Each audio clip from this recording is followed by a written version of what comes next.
Hello everyone, welcome back to Y Academy. Myself Arbaz sir.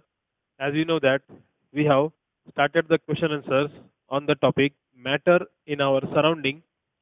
In previous video we have seen already some 20 questions about this topic. Now we will continue some more questions. So today's first question is which of the following phenomena would increase on rising the temperature? आपको चार अलग अलग phenomena दिए हैं और पूछ रहा है which will increase on rising temperature. Number one first option में आपको चार दिए हैं diffusion, evaporation, compression of gas. Compression of gas. Second question, second option, evaporation,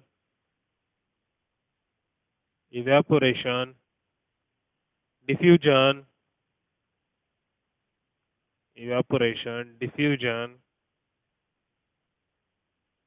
expansion of gas,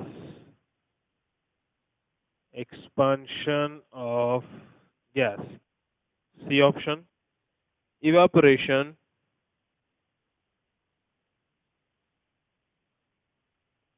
solubility, diffusion, compression of gas. And in last option, there is all of these. Now, पूछ रहा इन तीन option या चार option में से कौन सा ऐसा फेनोमेना है जो जैसे कि टेम्परेचर राइज होगा which will increase with rising the temperature. I hope आपको दिख रहा है पूरा क्लियरली. यस, ठीक है. तो कौन सा वाला फेनोमेना ऐसा है कि जो राइजिंग टेम्परेचर के साथ बढ़ेगा? सो करेक्ट आंसर क्या आएगा यहाँ पे? ऑप्शन बी, इवेपोरेशन जो है वो जैसे टेम्परेचर बढ़ेगा इवेपोरेशन का रेट भी बढ़ेगा, है ना. More the temperature more will be the evaporation. Diffusion का भी सेम है, जितना ज़्यादा टेम्परेचर होगा उतना ज़्यादा टेम्परेचर पे डिफ्यूजन फास्ट होगा. और एक्सपांशन ऑफ गैस भी राइजिंग टेम्परेचर के साथ बढ़ता है. सो करेक्ट ऑप्शन आएगा अपना आंसर बी. ठीक है. So going to the next question. इसके पहले वीडियो लेक्चर में मैंने थोड़ा सा बेसिक क्वेश्चन कवर किए हैं. अभी यहाँ से आगे सब जो है अप्लाइड क्वेश्चन रहेंगे ताकि आपको इजी से इजी क्वेश्चन भी सॉल्व हो और टफ से टफ क्वेश्चन भी आ गया तो आपको इजीली सॉल्व होना चाहिए. Now next question. Seema visited a natural gas compressing unit and found that the gas can be liquefied under specific condition of temperature and pressure. देखो, गैस को liquefy किया जाता है, gas liquefied on specific condition of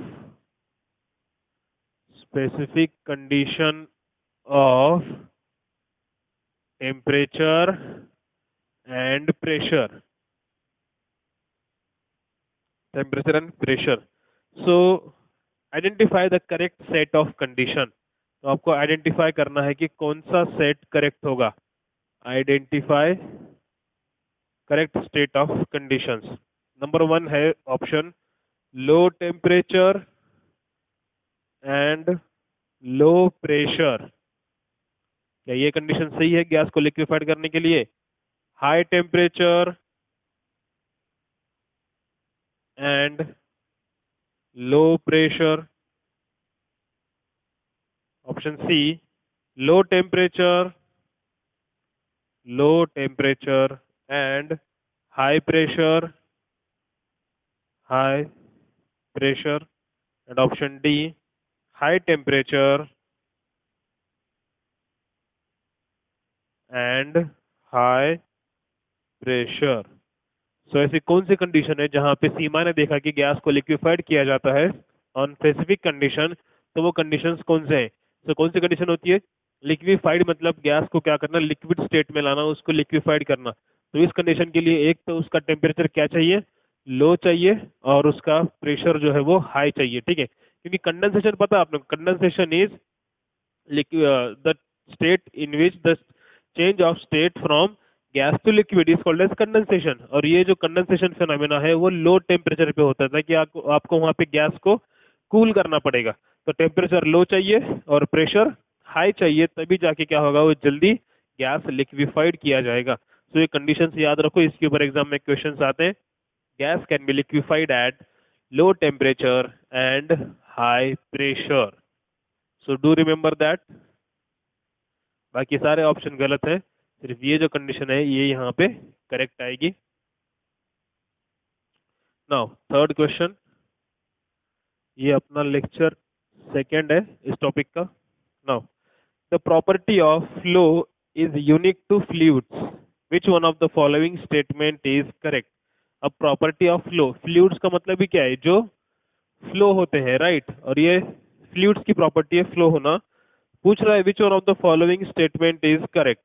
option A दिया है आपको, only correct statement आपको बताना है फ्लूइड्स के लिए। Correct statement, only gases behave like fluids, only gases behave like fluids.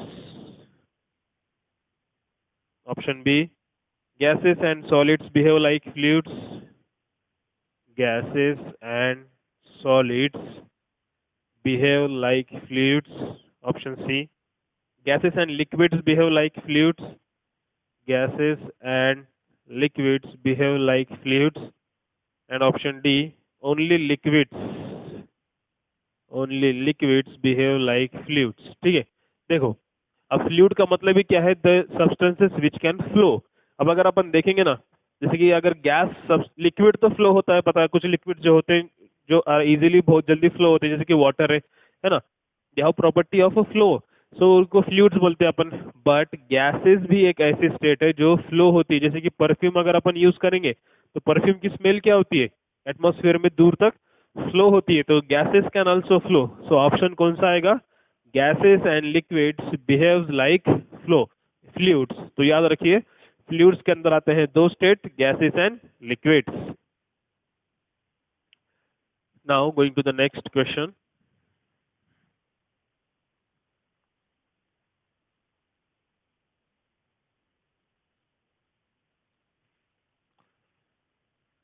question number 4, during summer water kept in a earthen pot becomes cool because of the phenomena of।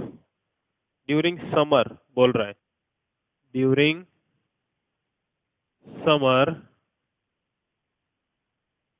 अब water kept in earthen pot becomes cool because of the phenomena. तो जैसे कि pot होता है ना एक तरह का, है ना, सॉइल का जो होता है जिसके अंदर अपन पानी रखते हैं पानी ठंडा होने के लिए, तो वो ठंडा होता है तो किस फेनोमेना के बेस पे होता है वो पूछ रहा है आपको। So options are diffusion, transpiration, एक तो हो रहा है डिफ्यूजन, दूसरा transpiration, third osmosis and fourth evaporation. तो यहाँ पे करेक्ट आंसर क्या आएगा आपका, कि ये जो ड्यूरिंग समर सीजन में होता है, समर सीजन के अंदर ये जो इवेपोरेशन है, मतलब समर सीजन के अंदर जो पॉट के अंदर का पानी ठंडा होता है, this happens because of the evaporation. Transpiration तो प्लांट्स में होता है, ठीक है, तो ये कौन सी मेथड होगी, इवेपोरेशन के थ्रू क्या होता है, पॉट्स के अंदर का जो पानी होता है ड्यूरिंग समर जो अपन ठंडा करके पीने के लिए उसमें रखते हैं, तो वो इवेपोरेशन फेनोमेना से क्या होता है, पानी को कूल रखता है। Now next question, question number 5, a few substances are arranged in the increasing order of force of attraction between their particles, which one of the following represent the correct arrangement। आपको correct arrangement बताना है इसमें से, correct arrangement on the basis of force of attraction.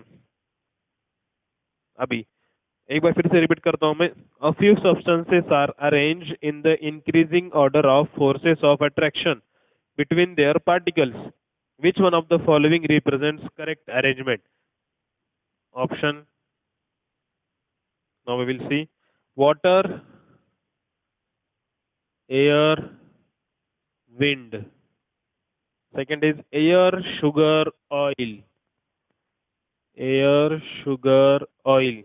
Third is oxygen, water, sugar. Oxygen, water, sugar. And then salt, juice, air. Salt, juice, air. अब इसमें से according to their force of attraction किसके अंदर सबसे कम होगा, किसके अंदर सबसे ज्यादा होगा? तो देखो, जो एलिमेंट्स होते हैं ना, सबसे पहले जो एलिमेंट्स हैं उनके अंदर सब्सटेंस, मैटर के तो तीन टाइप्स होते हैं मेनली। मैटर जो है वो डिवाइड किया जाता है मेनली दो टाइप में, वो होते हैं प्योर सब्सटेंसेस और दूसरे होते हैं इम्प्योर सब्सटेंसेस। अब इम्प्योर को ही क्या बोलते हैं अपन? मिक्सचर बोलते हैं, ठीक है। तो एक तो हो गया मिक्सचर। अब प्योर सब्सटेंस में आते हैं दो, एक आते हैं एलिमेंट्स और दूसरे आते हैं कंपाउंड्स, राइट। अब अगर बात करेंगे अपन एलिमेंट्स, कंपाउंड्स और मिक्सचर, ऐसे तीन एग्जांपल दिए हैं आपको। इसमें सब में एक एलिमेंट है, एक कंपाउंड है, एक मिक्सचर है। जैसे कि तो ऑक्सीजन देखो एलिमेंट है, तो एलिमेंट के अंदर जो फोर्स ऑफ अट्रैक्शन होगा वो कंपाउंड से कम ही होगा, और कंपाउंड के अंदर जो फोर्स ऑफ अट्रैक्शन होगा वो मिक्सचर से कम होगा। सो ऑप्शन आपने को दिख रहा है, option number C is the right answer, क्योंकि ऑक्सीजन जो है वो एक एलिमेंट है O2, तो ऑक्सीजन के अंदर जो फोर्स ऑफ अट्रैक्शन है वो सबसे कम होगा एज कम्पेयर टू वाटर के अंदर जो फोर्स ऑफ अट्रैक्शन है, because it is a compound. और ये तो शुगर जो है C6H12O6, ये भी एक कंपाउंड है और जिसके अंदर जो है सबसे ज्यादा फोर्स ऑफ अट्रैक्शन होगा। So option C will be the right answer, ठीक है। इस तरह से आपको ऑर्डर भी पूछेंगे कि करेक्ट ऑर्डर कौन सी है, रॉन्ग ऑर्डर कौन सी है, तो आपको पता होना चाहिए। ऐसे क्वेश्चंस भी आपको सॉल्व करने आएंगे।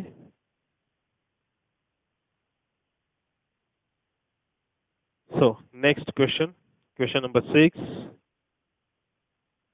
on converting 25 degree Celsius, 38 degree Celsius and 66 degree Celsius to Kelvin scale,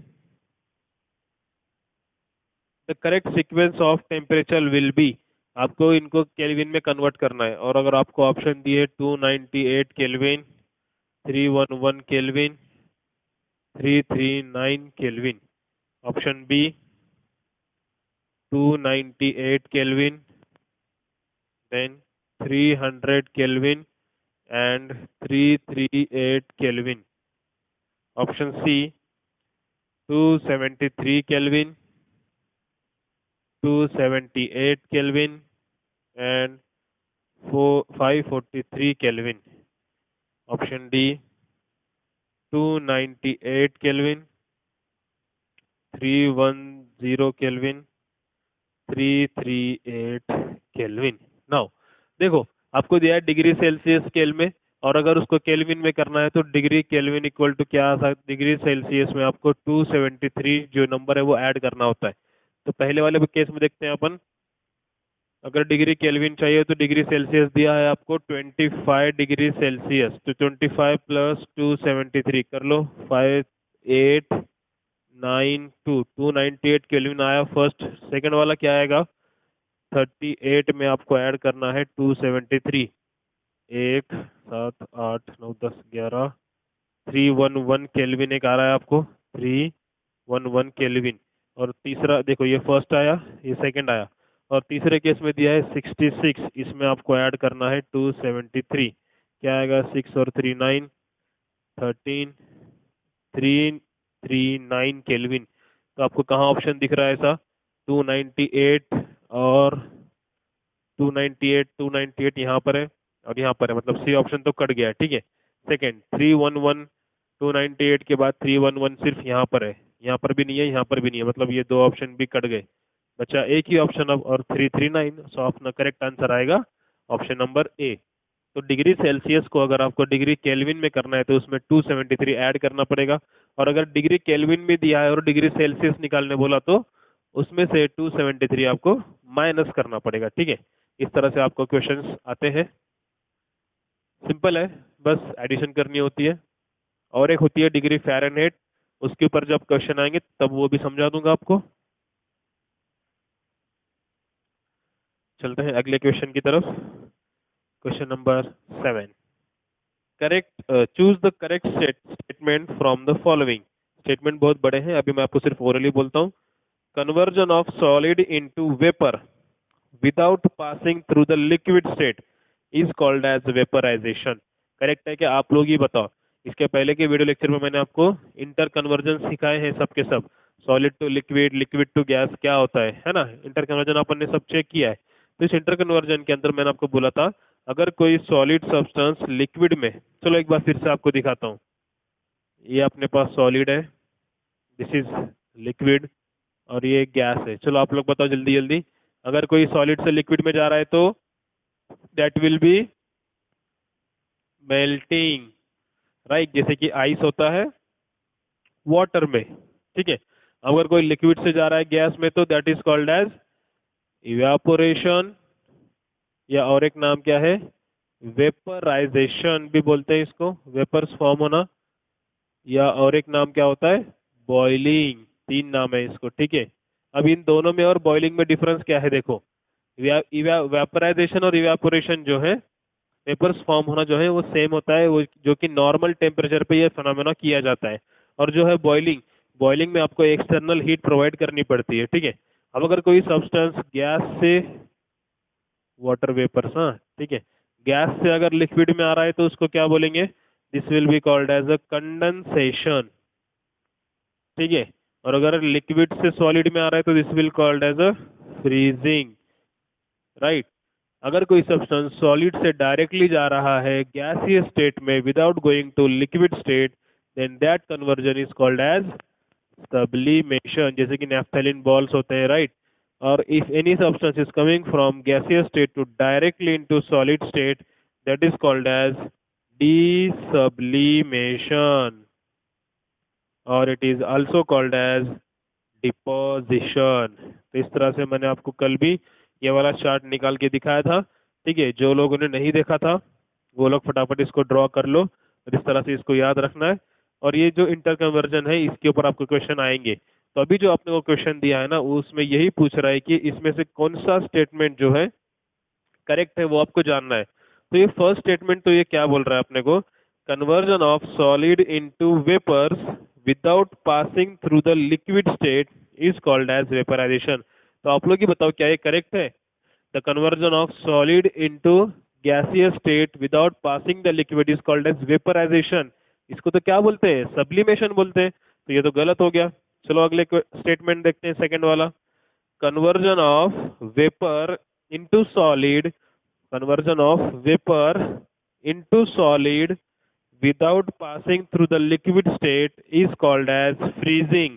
देखो इसको तो ये दो नाम है ना, यहाँ पर फ्रीजिंग तो इधर होता है, मतलब ये भी गलत स्टेटमेंट है, राइट। अब नेक्स्ट वाला देखते हैं। Conversion of solid into liquid, conversion of solid into liquid is called as sublimation बोल रहा है। इसको तो मेल्टिंग बोलते हैं, मतलब ये भी गलत है। अब एक बचा है last. Conversion of vapours into solid without passing through the liquid state is called as desublimation. तो ये वाला अपना आंसर क्या होगा? करेक्ट होगा। Conversion of vapours into solid without passing through the liquid is called as desublimation और deposition. तो ये वाला स्टेटमेंट अपना क्या हो जाएगा? करेक्ट हो जाएगा, ठीक है। This is the right answer. चलते हैं अगले क्वेश्चन की तरफ। द बॉइलिंग पॉइंट ऑफ, अभी मुझे ये हटाना पड़ेगा। आई होप आपने इसको ड्रॉ कर लिया होगा अच्छे से। इसके ऊपर जितने भी क्वेश्चंस आएंगे ना वो आपको कवर हो जाएंगे। अगर आप इतना छोटा सा एक टेबल अगर याद कर लोगे ना अच्छे से, तो सारे क्वेश्चंस आपके कवर हो जाएंगे इस टाइप के। इसीलिए मैंने आपको ये शॉर्ट में करके बताया, ऐसे ड्रॉ करके। Okay, next question number 8। The boiling points of diethyl ether, liquid है, diethyl ether, acetone, acetone, okay, and n butyl alcohol, n butyl alcohol, okay. Now are सबके अलग अलग दिए। इसका दिया है 35 डिग्री सेल्सियस, इसका दिया है 56 डिग्री सेल्सियस, और इसका दिया है 118 degree Celsius, okay, respectively. Which one of the following correctly represent the there boiling points in kelvin scale. फिर से आपको इनका केल्विन करना है, मतलब फटाफट करो, चलो 273 ऐड करो, तब तक मैं ऑप्शन लिखता हूँ ताकि आपको आंसर मिल जाए। Option number 1 306 Kelvin, 329 Kelvin, 391 Kelvin. Option number B 308 Kelvin, 329 Kelvin और 392 Kelvin. Option number 308 Kelvin, 329 Kelvin and 391 Kelvin. And option number D 329 Kelvin, 392 Kelvin and 308 Kelvin। ठीक है, these are the option। चलो फटाफट ऐड करके देख लो फिर एडिशन क्या क्या आएगी। 8 308 केल्विन आ गया फर्स्ट वाला। तो कहाँ कहाँ है 308? यहाँ पर है, यहाँ पर है, मतलब ये दो ऑप्शन तो इलिमिनेट हो चुके हैं, बचे दो ऑप्शन। चलो ये देखते हैं, 6 और 3 9, 12 और 2 और 1 3, 329 केल्विन। दोनों में भी 329 केल्विन है। ठीक है, अभी भी खत्म नहीं हुआ है पंगा। चलो आगे देखते हैं। 11 7 8 और 1 9 और 2 और 1 3, 391 केल्विन। तो अभी कहाँ पर है ये? Yes, this will be our C option will be correct। 308 Kelvin, 329 Kelvin, 391 Kelvin। So this will be our right answer। चलते हैं नेक्स्ट क्वेश्चन की तरफ। और अगर इसका रिवर्स करना होगा तो केल्विन में से अगर 273 माइनस करोगे तो आपको क्या मिलेगा? डिग्री सेल्सियस वाले टेम्परेचर्स मिलेंगे। Okay, now next question number 10। Which condition out of the following will increase the evaporation of water? Which condition out of the following will increase the rate of evaporation of water? ठीक है, कौन सी condition है? First, increasing the temperature of water, increase the temperature of water। Second, decrease the temperature of water, decrease the temperature of water। Option number C, less exposed surface of water, less exposed surface of water। And option number D, adding common salt to water, adding common salt to water। अभी देखो पूछ रहा है आपको evaporation. Evaporation क्या होता है? Conversion of liquid state to gaseous state. तो ये जो कन्वर्जन होगा, जो वेपर्स फॉर्म होने का जो रेट होगा, वो किसकी वजह से इंक्रीज होगा? Adding common salt to water. Common salt क्या करेगा? कुछ भी इफेक्ट नहीं होगा कॉमन साल्ट का, है ना। इवेपोरेशन पे रेट पे कुछ इफेक्ट नहीं करेगा, तो ये तो आंसर अपना नहीं आएगा। Less exposed surface of water. अभी देखो, अगर आपने एक लिक्विड है, वो एक छोटे से क्या बोलेंगे उसको, कप में रखा है, ठीक है, और वही और एक लिक्विड लिया है, वाटर लिया है आपने, और उसको ना प्लेट में रखा है। तो कौन सा, मतलब प्लेट वाले का सरफेस ऑफ वाटर जो सरफेस है वो बहुत ज्यादा है और कप का छोटा है, तो किसका इवेपोरेशन का रेट ज्यादा होगा? जहाँ पे ज्यादा सरफेस होगा ना उसका एक्सपोज हुआ हुआ सनलाइट को, वो जल्दी इवेपोरेट हो जाएगा। तो लेस वाला तो नहीं होगा, तो ये तो गलत है। Decrease the temperature of water. अरे जब आप लिक्विड को फ्रीज में रखते हो तो उसका टेम्परेचर क्या होता है? डिक्रीज होता है, 0 डिग्री सेल्सियस की तरफ जाता है, माइनस की तरफ जाता है। तो डिक्रीज करोगे तो ये तो उल्टा हो जाएगा ना, लिक्विड का कन्वर्जन आइस में हो जाएगा, वो तो फ्रीजिंग हो गया। अपने को इवेपोरेशन करना है, मतलब ये भी गलत।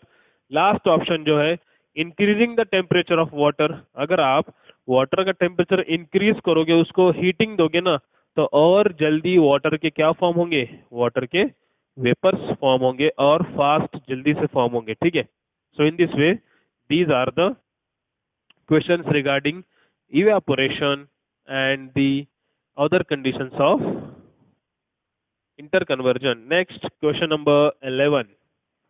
The boiling point of water at sea level is, आपको बोल रहा है boiling point of water at sea level is, option number 1, 0 degree Celsius, option number 2, 273 Kelvin, option number 3, 373 Kelvin, and option number 4, 273 degree Celsius. आपको दो अलग अलग scale में आपको टेम्परेचर दिए हैं यहाँ पे। अपने को पता है कि बॉइलिंग पॉइंट ऑफ वाटर जो होता है वो होता है 100 degree Celsius. This is boiling point and 0 degree Celsius is freezing point, right, we know that. अभी आपको पूछ रहा है boiling point of water at sea level, मतलब किस तरह से होगा। अब बॉइलिंग पॉइंट जो है 100 डिग्री सेल्सियस है, तो 373 केल्विन लग रहा है क्या? देखो आपको 100 डिग्री सेल्सियस में तो एक तो दिया है 0, ये तो नहीं आएगा।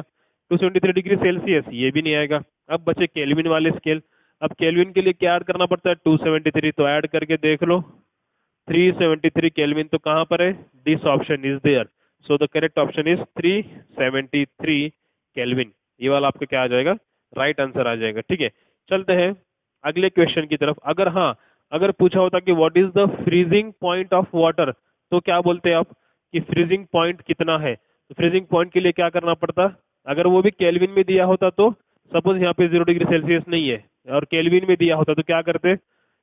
0 में क्या करना पड़ता आपको? 273 ऐड करना पड़ता, तो क्या आता? 273 केल्विन आता, राइट। और वो ऑप्शन यहाँ पे अगर इस तरह से होता तो ये क्या होता आपका? This will be your freezing point. ठीक है, अगर यहाँ पे सपोज इस तरह से होता तो यहाँ पे आप कंफ्यूज हो जाते हैं, राइट। केल्विन में होता तो that is the correct answer for freezing point, right. चलते हैं नेक्स्ट क्वेश्चन की तरफ। ऐसे क्वेश्चन की तरफ ध्यान दो, एग्जाम में आपको जानबूझ के कंफ्यूज करेंगे वो, बट आपको करेक्टली पता होना चाहिए कि किस टाइप से उसको सॉल्व करना है, right. Okay, next question, question number 12। Which of the following has strongest interparticle force at room temperature? Strongest interparticle force, interparticle force of attraction, right? Option number 1, oxygen. Option number 2, water. Option number 3 is bromine, bromine, and option number 4 that is iron. ठीक है, अभी देखो एक बार options को अगर आप ध्यान से देखोगे तो आपको समझ में आ जाएगा। ऑक्सीजन जो है वो तो होता है गैस स्टेट में, वाटर होता है लिक्विड स्टेट में, ब्रोमीन जो है that is a non metal which is present in liquid state, exception है, और आयरन जो होता है सॉलिड स्टेट में। अभी देखो सोचो, स्ट्रॉन्गेस्ट इंटर पार्टिकल मतलब जो पार्टिकल्स होंगे उनके अंदर जो फोर्स ऑफ अट्रैक्शन होगा वो ज्यादा होना चाहिए। गैसियस में तो बहुत कम होता है, वीक होता है बहुत, एक दूसरे से पार्टिकल दूर दूर होते हैं तो उनका फोर्स ऑफ अट्रैक्शन तो कम होगा। लिक्विड, लिक्विड, सॉलिड, तो इन केस में सॉलिड्स के अंदर सबसे ज्यादा फोर्स ऑफ अट्रैक्शन होता है, so correct option will be our iron. Okay, next question, which of the following condition, चलो देखते हैं क्या क्वेश्चन है।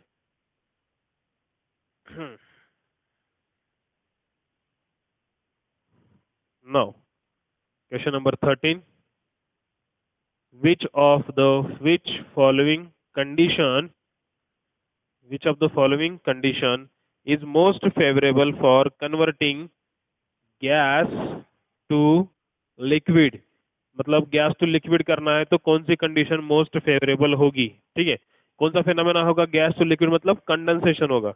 तो उसके लिए आपको दिए हैं लो प्रेशर, लो टेम्परेचर, क्या ये है?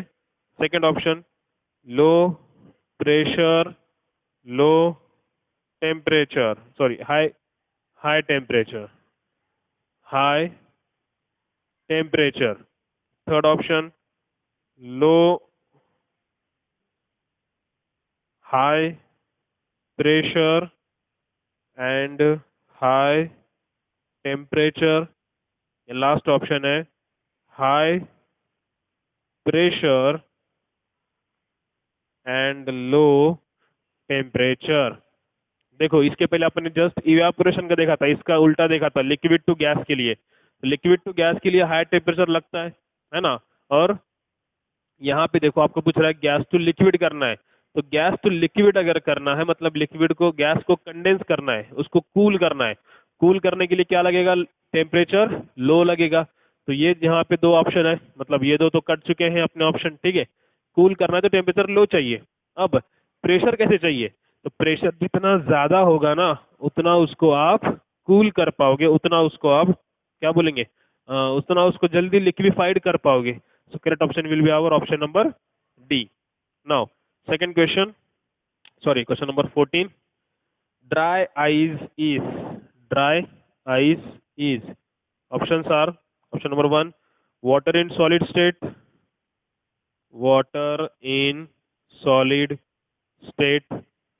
Option number B, water in gaseous state, water in gaseous state. Now, option number C, CO2 in liquid state, CO2 in liquid state, and option number D, CO2 in solid state, CO2 in solid state। ठीक है, तो याद रखो जो dry ice होता है, dry ice is CO2 in solid state. ठीक है, solid carbon dioxide solid state में जो होता है ना उसको बोलते हैं ड्राई आइस। तो this is dry ice in solid state, sorry carbon dioxide in solid state को बोलते हैं अपन ड्राई आइस।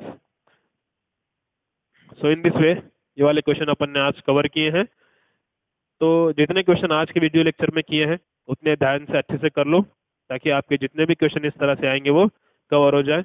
इसके पहले वीडियो लेक्चर में भी क्वेश्चन किए हैं अपन ने, तो वो भी आपके अच्छे से कवर हो चुके होंगे, उसकी भी प्रैक्टिस कर लो, राइट।